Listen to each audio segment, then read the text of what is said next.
Hello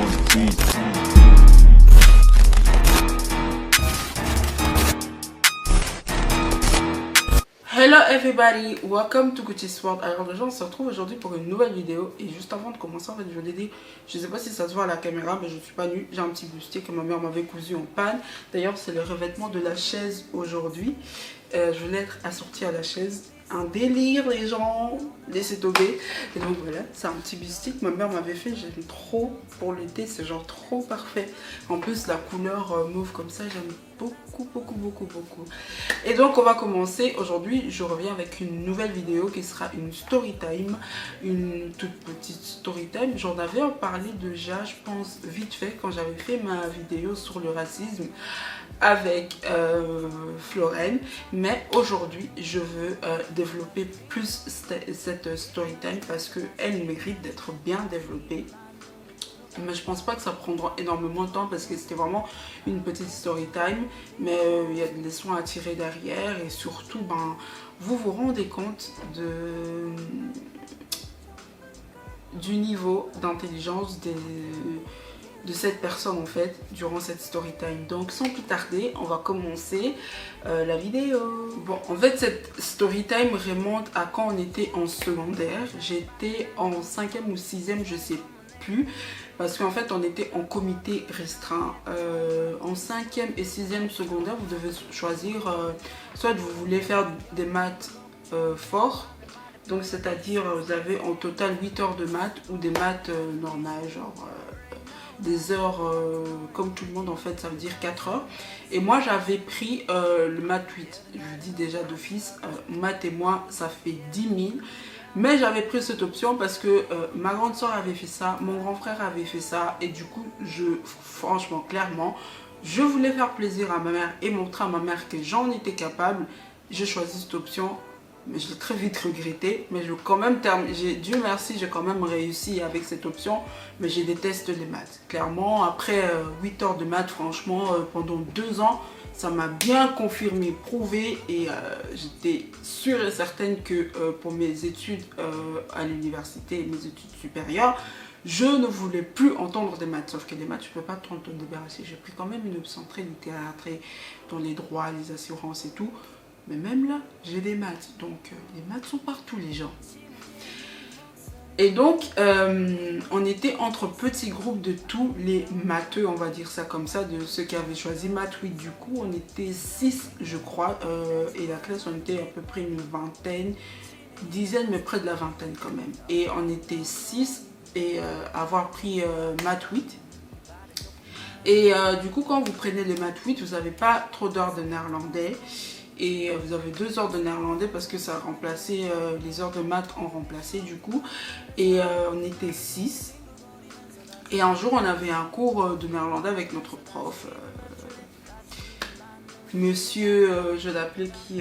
Donc le personnage, on va l'appeler Monsieur H. D'ailleurs s'il regardera ma vidéo, Monsieur H, votre cours, vous savez que je le détestais, mais vous étiez quand même, je ne vais pas vous mentir, vous étiez quand même un prof, quand même très cool, parce qu'en vrai, on n'étudiait pas trop en fait. On passait 2 heures de néerlandais à vraiment discuter entre nous, se faire des petites farces, des petites blagues. C'était vraiment bonne ambiance. Sauf que ces jours-là, c'était pas du tout bonne ambiance, parce que, j'ai failli me battre.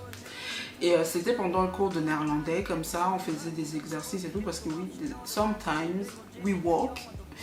Et du coup, on faisait des exercices, etc.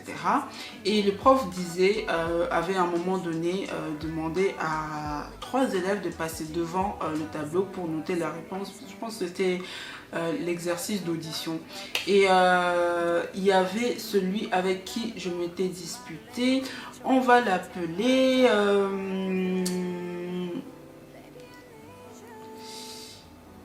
Mohamed. On va l'appeler Mohamed. C'est pas son vrai prénom, mais je pense que le prénom vous indique ses origines.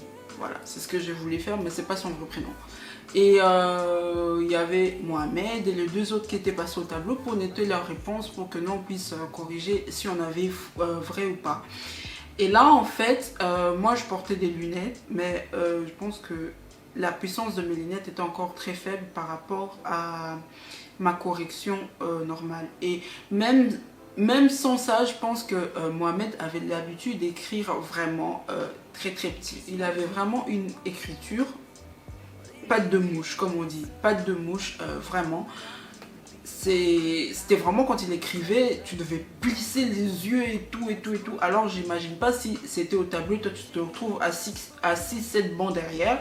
Là vraiment je devais vraiment plisser bien les yeux. Et moi du coup je lève mes mains pour lui demander, Mohamed, est-ce que tu peux pas écrire plus grand parce que je ne vois pas? Et il me dit ouais ok, il efface.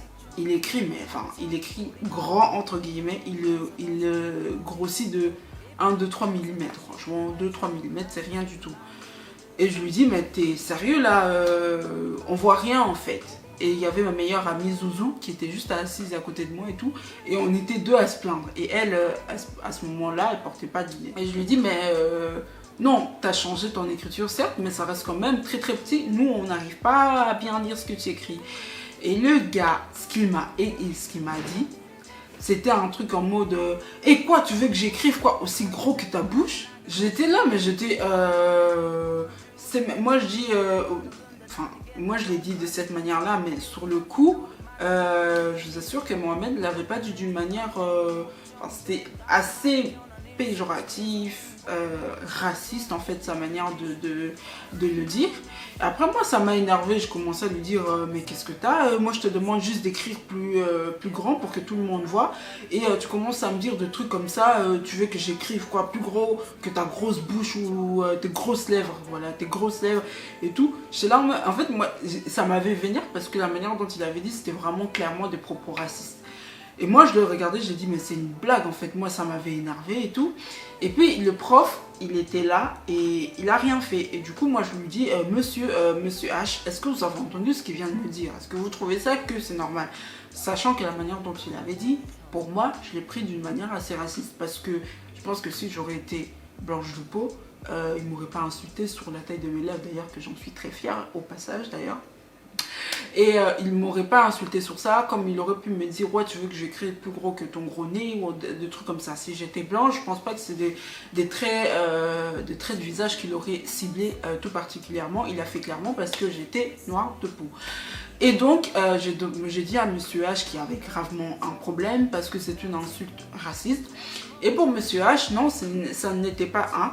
Et moi, j'ai pas voulu lâcher l'affaire. Du coup, moi, je commençais à gueuler en plein cours et tout parce que je trouvais ça vraiment anormal de recevoir ce genre d'insultes. Surtout qu'on avait quoi, on devenait quand même en fin de notre secondaire. Tu deviens adulte, tu deviens assez mature. Enfin, tu prends conscience de ce que tu fais. Et monsieur H, vous savez ce que lui il a eu le culot de faire, c'est de prendre mon journal de classe avec celui de Mohamed et nous mettre un avertissement. Alors que moi, je ne faisais que me défendre parce que le gars m'avait clairement insulté pour mes traits négroïdes. Pourquoi? Et c'est moi qui me fais engueuler, puni, en me mettant un avertissement alors que c'est même pas moi qui ai commencé l'affaire. Et le pire d'entre tout ça, quand il a terminé à m'attaquer moi, à m'insulter moi, il a commencé à insulter mon frère. Je sais même pas comment mon frère était rentré dans l'histoire alors que mon frère il était dans la classe au-dessus de nous. Mon frère l'a jamais vraiment parlé, ils étaient pas amis, ils le connaissaient pas mon frère et il commençait à insulter mon frère. Ouais, ton frère il a un gros nez, ton frère il a une grosse bouche. Ça franchement ça m'avait mis hors de moi. Et moi quand ça me met hors de moi, si vous avez vu mes premières vidéos, surtout en secondaire, je savais très bien me défendre et j'avais le coup très facile. Tu m'énerves, ça part très vite. Et du coup, moi je me levais. En plus, le Mohamed, il n'était pas plus grand que moi. Enfin, il était court et super frêle, super mince et tout. Du coup, je me suis dit, ce mec, il blague avec moi. Je vais lui montrer que, tu blagues pas avec moi, tu dis pas des choses comme ça de moi. Et surtout, en plus, de faire entrer mon frère dedans et de l'insulter sur ses traits négroïdes aussi. Alors que mon frère ne t'a clairement rien fait. Et là, ça m'avait vraiment mis hors de moi. Et c'est là que je partais vers lui pour lui en coller une. Et c'est là que le prof, il m'a arrêté et m'a demandé de donner mon journal de classe. Moi, j'ai pas accepté du tout. Parce que c'est moi qui me fais attaquer. C'est moi qui ai reçu des insultes racistes. C'est lui qui a insulté mon frère avec des insultes racistes. Et c'est moi qu'on punit. il a puni nous deux, mais moi j'avais pas à être là en fait. Et moi j'avais pas arrêté l'histoire là. Du coup quand on avait terminé le cours, j'avais vraiment, comme on dit, j'avais la haine. J'en avais là, c'est resté là. Et moi, quand généralement je suis dans un état comme ça, je suis dans un état second, il n'y a rien qui m'arrête. Franchement, quand je suis énervée, je sais même plus ce que je fais. Je suis chaude de partout sur la tête, dans les oreilles. Mes oreilles sont hyper chaudes, ma tête est hyper chaude. On dirait que j'ai plus de cerveau. Moi, tout ce que je fais, c'est frapper la personne, c'est tout. Et à ce moment-là, le prof, il m'avait arrêté, il m'a mis un avertissement. Mais moi, j'avais pas trouvé ça normal. Et du coup, ce que j'avais fait juste après le cours, il y avait ma meilleure amie, Zouzou, qui était assise à côté de moi. Et qui m'a dit, tu ferais peut-être mieux d'en parler à Madame G. C'était notre titulaire de classe, celle qui était, enfin, notre titulaire, même si on a plusieurs profs pour chaque cours différent, mais c'était elle, notre titulaire de classe. Et du coup, je dis bonne idée. Et pendant la pause de midi, je suis partie, je lui ai parlé et je lui ai montré que, regardez, monsieur H, il m'a mis un avertissement, alors que j'ai fait que me défendre de ces insultes racistes vis-à-vis de moi et de mon frère, en fait. Et c'est moi qui ramasse, alors que je ne suis pas en tort du tout. J'ai tous mes droits en faisant et en réagissant de cette manière. Et elle, Dieu merci, elle s'est rendue compte que c'était vraiment pas normal que déjà Mohamed fasse ça. Et du coup, elle m'avait pris mon journal des classes, elle a gommé, elle a typexé l'avertissement parce que pour elle, c'était normal de ne pas me mettre un avertissement et que j'étais dans tous mes droits de me défendre parce que j'ai reçu des insultes racistes venant de Mohamed. Elle a gommé mon avertissement et ce qu'elle avait demandé à Mohamed, c'est de venir s'excuser devant moi. Et les jours sont passés, quelques jours sont passés, enfin on avait convoqué ses parents, son père je crois, etc. pour l'informer de la situation qui se passait, pourquoi il avait parlé comme ça, pourquoi il m'avait parlé comme ça et tout. Et c'était terminé là. Et puis quelques jours arrivent et tout, etc. Le gars, c'était dans la cour, il vient, il me rend une feuille où il me présente ses excuses en me disant, enfin, c'était tellement de trucs. En plus, moi, cette histoire, j'avais raconté à ma mère et tout. Et voilà, ma mère, elle était au courant de l'histoire. En plus, j'avais ramené la lettre d'excuses qu'il m'avait fait à ma mère. Et franchement, vous regardez ça, vous vous dites que le gars, il se foutait de ma gueule à un point. Laisse tomber le mec, laisse tomber. Il me disait je m'excuse de ce que je t'ai fait. C'était pas très mature de ma part de t'avoir traité de cette façon-là. Pour toi, une jeune femme ou une jeune fille noire, j'avais pas compris en fait. Mec, tu t'es on a failli se battre parce que t'avais des propos racistes. Et là, pour t'excuser, tu viens corroborer tes propos et ta manière de penser en disant ouais, pour une jeune fille noire, tu mérites pas ça. En fait, tout court, tu aurais pu me dire tu méritais pas ça et je m'en excuse des insultes que j'ai. Pourquoi commencer à en rajouter pour une jeune fille noire, nanani, nanana. Why? Et ça l'aide tout simplement, j'avais dit ok, merci. Et après j'avais déchiré ça, même devant ses yeux je crois, parce que je me disais, l'essentiel c'est que moi j'ai pas mon avertissement, c'est lui qui a tout ramassé, parce que c'était normal que ça soit lui qui ramasse tout, c'était lui qui a foutu la merde. Mais ces excuses en vrai j'en avais rien à faire, c'est juste que je voulais qu'on reconnaisse que ce qu'il a fait c'est pas correct. Et aujourd'hui quand j'y pense, ça me fait rire. Sur le moment ça m'avait énervé. Quand j'y pense, ça m'énerve quand même de voir avoir ce genre d'insultes. Mais ça me fait rire dans le sens où, quand même, il m'avait insulté. Ouais, t'as des grosses lèvres et tout. Tu veux que j'écrive aussi gros que tes lèvres. Mais ça me fait rire parce que maintenant, lui-même, en grandissant, doit se dire... je pense que c'est devenu une mode d'avoir des lèvres hyper pulpeuses, d'avoir des gros seins, des grosses fesses et tout. C'est tout des traits physiques que les Africains de base ils ont, surtout les Africains noirs, de la peau noire, on a, et que quand t'es plus petit, tu ramasses parce que t'es comme ça. Et maintenant, quand tu grandis, tu vois que les autres ils ont envie de te ressembler. Tu dis quand même, voilà quoi, il m'avait insulté, mais en attendant, en soi, ça m'avait vraiment pas touché. Hein, qu'ils me disent que j'avais des grosses lèvres parce que mes lèvres, j'en suis fière et je les adore. Je les trouve super beaux, magnifiques. Mais c'est juste que je voulais qu'on reconnaisse que l'acte qu'il avait fait, ça ne se fait pas. Et c'est pour ça que je m'étais battue jusqu'à la fin. Hein, comme on dit, rendons à César ce qui est à César.